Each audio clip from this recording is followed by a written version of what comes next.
যে আজকে আমাদের এখানে যে সংবাদ সম্মেলন হয়েছে তা কিন্তু ভিপি নূরের উপর যে হামলা হয়েছে সেই হামলার প্রতিবাদে আমরা এখানে করেছি এবং ভবিষ্যতে আমরা কি ধরনের পদক্ষেপ গ্রহণ করব যাতে এই ধরনের হামলা আর না হয় বাংলাদেশে, সেই ধরনের বক্তব্য এখান থেকে আমাদের সদস্য সচিব দিয়েছেন। তবে আপনি যেটা প্রশ্ন করেছেন যে তার উপর হামলার বিষয়ে আপনারা মিডিয়া সঠিকভাবে প্রকাশ করতে পারেননি নিউজ, তো আমি বলতে চাইবো যে দেখুন, জুলাই আন্দোলন হয়েছে 1 বছর হয়েছে ঠিকই, কিন্তু আমি বলতে চাইবো যে মিডিয়ার যে স্বাধীনতা কিংবা পুলিশের যে স্বাধীনতা বলুন বা সেনাবাহিনীর স্বাধীনতা বলুন, এটা পুরোপুরিভাবে এখন পর্যন্ত বাংলাদেশে হয়নি। কেন হয়নি? কারণ মিডিয়া থেকে শুরু করে পুলিশ বাহিনী, সেনাবাহিনী থেকে শুরু করে প্রত্যেকটা জায়গায় আওয়ামী লীগের দোসররা রয়েছে এবং তাদের অপসারণ, তাদের বিচার, এই ধরনের যে কার্যক্রম সরকার ইন্টারিম সরকারের করা উচিত ছিল, তারা কিন্তু তাদের জায়গা থেকে পুরোপুরিভাবে ব্যর্থ। এই পর্যন্ত তারা একজন ছাত্রলীগ, আওয়ামী লীগ যারা পুলিশ বাহিনী অথবা সেনাবাহিনীতে ঢুকেছে তাদের কিন্তু খুঁজে বের করতে পারেনি, তাদেরকে আইনের আওতায় আনতে পারেনি। 1 বছর হয়ে গেছে, আমরা আর কত সময় দিব? তাদের যদি সংস্কার করার হতো তাহলে তারা অবশ্যই 1 বছরের মধ্যে একটা সংস্কার হলেও তারা করতে পারত। 1 বছরের মধ্যে তারা কি করতে পেরেছে? কিছুই করতে পারেনি। আমাদের শহীদদের রক্তের উপর, আমাদের ভাইদের বোনদের রক্তের উপর, তারা যে এত মানুষ আহত হয়েছে সেই রক্তের উপর দাঁড়িয়ে কিন্তু আজকের এই সরকার।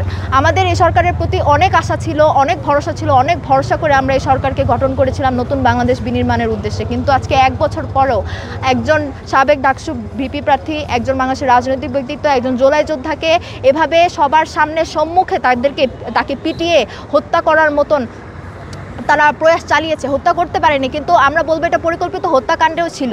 তারা হত্যা করতে চেয়েছিল কিন্তু তারা পারেনি। এখন তিনি একজন বাংলাদেশের রাজনৈতিক ব্যক্তিত্ব, তিনি একজন পরিচিত মুখ বাংলাদেশে, তার যদি কোনো ধরনের আপনারা বলে সেফটি না থাকে, তাহলে আমরা যারা সাধারণ জুলাই যোদ্ধা ছিলাম, আমরা যারা জুলাইয়ের সময় মাঠে নেমেছিলাম, এখন পর্যন্ত আমরা যারা অর্গানাইজেশন চালাচ্ছি, আমরা যারা জুলাইয়ের যে দাবিগুলো ছিল সেগুলো বাস্তবায়নের প্রচেষ্টা চালাচ্ছি, আমাদের কিসের সেফটি? আমাদের সেফটি কোথায়?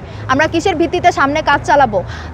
আর যদি কোনো ধরনের সেফটি না থাকে তাহলে আমাদের তো মনে হয় না সাধারণ ছাত্র জনতার বাংলাদেশে কোনো ধরনের সেফটি আছে। তো আমরা অনতিবিলম্বে আমাদের দ্য রেড জুলাইয়ের পক্ষ থেকে আমরা জানিয়েছি যে স্বরাষ্ট্র উপদেষ্টা থেকে শুরু করে তারপর আইন উপদেষ্টা, তারপর হচ্ছে রাষ্ট্রপতি, তাদের সবাইকে জবাবদিহিতার আওতায় আনতে হবে, তাদেরকে জবাবদিহিতা করতে হবে সাধারণ জনগণের কাছে। কেন তারা সুশৃঙ্খল পদক্ষেপ গ্রহণ করতে পারছে না? কিসের বাধা? কিসের ভয়? কেন তারা পারছে না? আমরা এর জবাব চাই।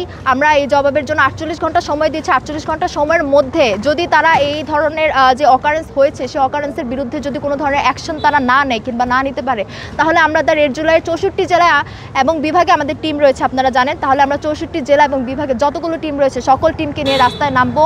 আমরা আমাদের যে দাবি, সেই দাবি আদায়ের জন্য আপনারা মব বলুন, এটাকে আমরা মবই ক্রিয়েট করবো। আমরা আমাদের আন্দোলন করবো আমাদের যৌক্তিক দাবি আদায়ের উদ্দেশ্যে।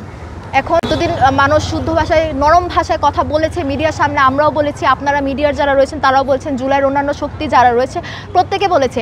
কিন্তু আপনারা দেশের বর্তমান পরিস্থিতি বিবেচনা করলে দেখতে পারবেন দেশে এত অস্থিতিশীল মব এগুলো কেন ক্রিয়েট হচ্ছে। কারণ আমরা যদি সুস্থ স্বাভাবিকভাবে যদি আমাদের মিডিয়াকে কিছু বলি কিংবা সরকারকে কিছু বলি, তারা শুনে না, তারা কেউ আসে না শুনতে, তারা আমাদের দাবি শোনে না।